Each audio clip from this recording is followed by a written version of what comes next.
Dear friends, welcome to the third part of my opening review.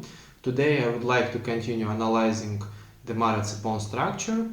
I'll show you the typical plans and typical ideas how to play as white. I hope it will improve your understanding of these positions. Also, I want to remind you that if you are interested in this opening, please contact me and I can give you an access to full course we made about this opening. And let's start our recap. I would like to start with this position. We are playing white.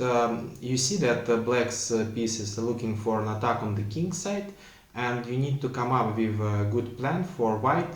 How can white improve his position, and what should white do? This is a very famous game of the true chess legend, Grandmaster Viktor Lvovich Korchnoi, and Viktor Lvovich played a4 in this position, and he showed the right plan. White is looking for an attack on the queen side. White wants to play a5.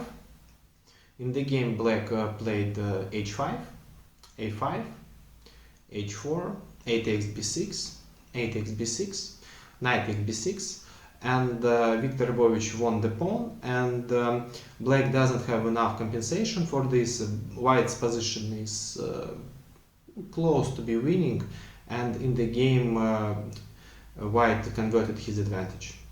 Let's continue the position number 2. A very typical situation has emerged. White is better thanks to the bishop's pair and space advantage. You need to come up with an improvement for white. How should white start his activity on the king side? And now let's discuss it. In the game, white played g3. That's a very typical and very strong plan. In such positions, white wants to put the bishop on h3, improving his the most passive piece. And queen c8 was played, bishop d4, queen d7, h4, and later white wants to play king to h2, then bishop to king to h2, then bishop to h3, and then h5 in the future, opening the h5, starting the attack. White's position is much better, and in the game white won. Now let's discuss few tactical examples. In the next position we are playing white. We have a very complicated endgame, but white's king is safer. Your task is to start an initiative against black's king. Let's discuss it. Usually the endgame's positions should be very safe for both kings, but not in this position, because white can play rook to g7, opening the king, king g7, rook g1 check.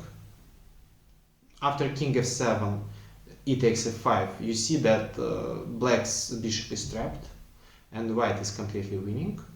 So king h8 is the strongest move. Bishop d4, rook f6, e takes f6, and white returning the rook, and his position is much better. In case of knight f6, we can take, then knight b6, that's the fork, then knight d5, once again it's a fork against the pawn and against the knight. And this position is just completely hopeless for black. And in the end, I would like to show you a beautiful position. White's pieces are very well placed on the king side, and the knight is the only defender of the black's king. In the game, white sacrificed the rook. Rook takes e5, d takes e5.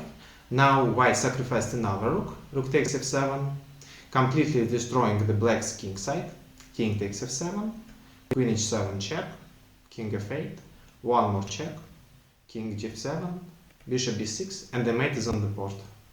That's all for today. Thank you for watching. I would be happy to see your likes and comments under this video.